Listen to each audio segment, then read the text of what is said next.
तुल्यवेगं जितेन्द्रियं बुद्धिमतां वरिष्ठं वातात्मजं वानरयूथमुख्यं श्रीरामदूतं शरणं प्रपद्ये।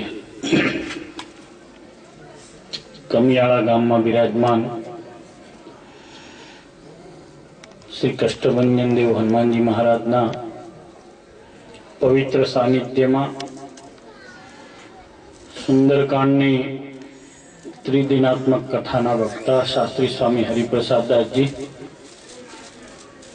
दिव्य सभा में विराजमान श्री लक्ष्मीनारायण देव पीठाधिपति सनातन धर्म धुरंधर आचार्य महाराज श्री राकेश प्रसाद जी महाराज श्री, दिव्य सभा में विराजमान सर्वे ब्रह्मनिष्ठ पूजनीय संतो, श्री हरिना लाडेला कथाना यजमान श्री, भगवान ना लाडेला सौ भक्तो,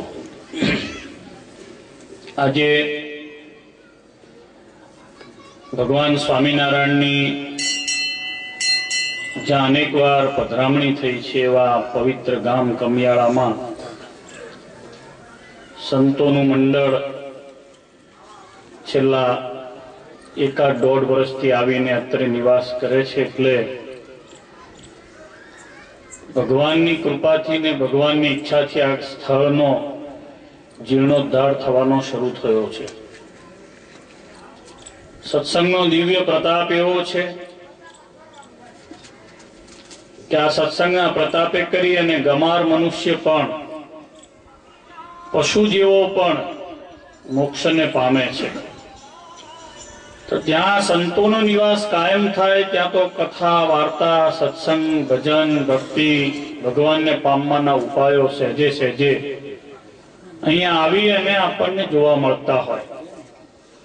एने कारणे स्वामीनारायण भगवाननो प्रगट थवानो जे हेतु छे, हजारों लाखों करोड़ों जीवोनुं कल्याण करवानो ए हेतु अहींयाथी सार्थक थशे।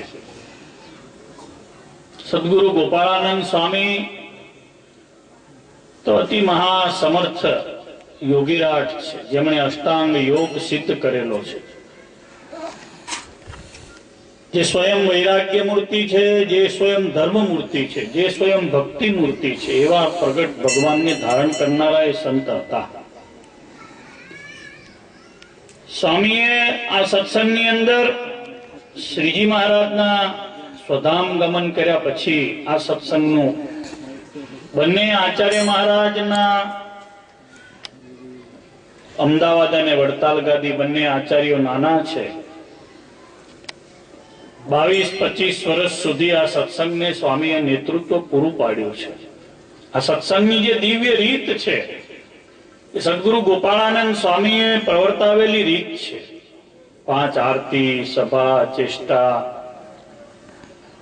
नित्य नियम, संतोना नियम स्वामीए वडताल में रही अने विशेषपणे करी अने आ सत्संगनुं बहु सारूं अत्यारे जे आपणे त्यां नाम अने धर्मादो उघरावाय छे एनी प्रथा पण स्वामीए शरू करावडावी हती।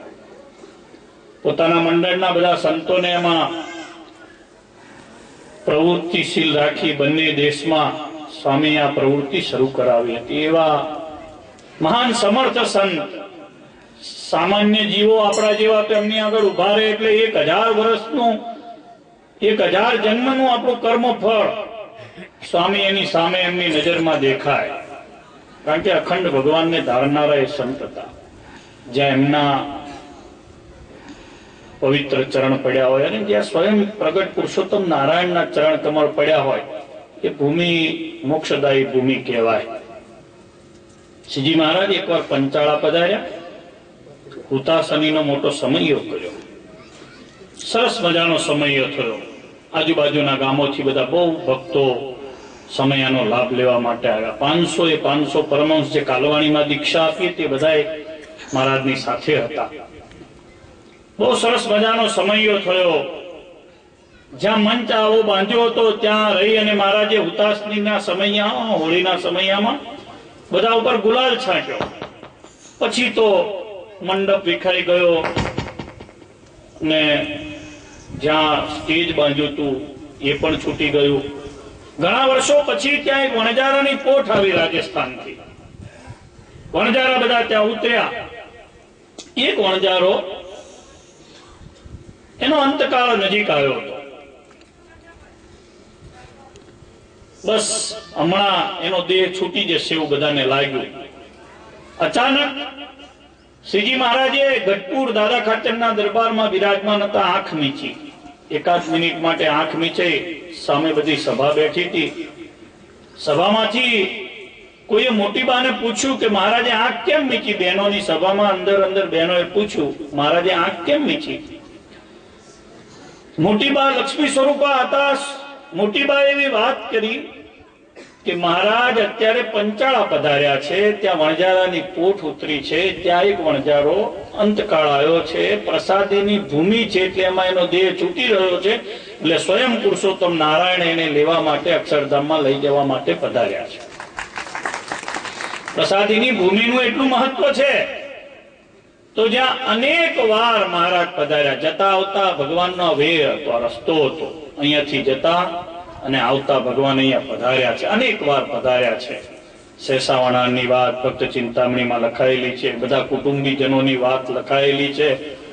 પ્રસાદીના કુળમાં જન્મ મળવો એ તો બહુ મોટું પુણ્ય હોય, બહુ મોટા અપાર પુણ્ય જેના ઉદય થાય અને પ્રસાદીના કુળમાં જન્મ મળે છે. મળ્યા પછી સત્સંગ આવો તૈયાર સત્સંગ તાસકમાં મળે એ પુણ્યશાળી ભક્તોના તમે લિસ્ટમાં બધા લખાયેલા છે. એમાં સારા સંતો તમને મળ્યા છે.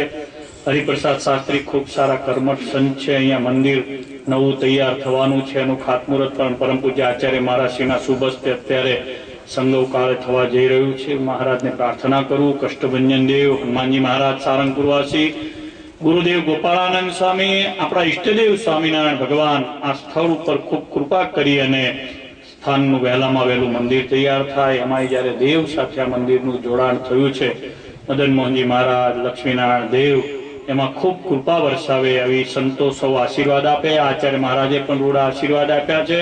સંપ્રદાયનું નજરાણા રૂપ સ્થાન અને સંપ્રદાયને અહીંયા આવનારા જનારા ભક્તોને માટે વિશ્રામ રૂપ સ્થાન અને મોક્ષદાયી સ્થાન બની રહે એવી મહારાજના ચરણોમાં પ્રાર્થના. જય શ્રી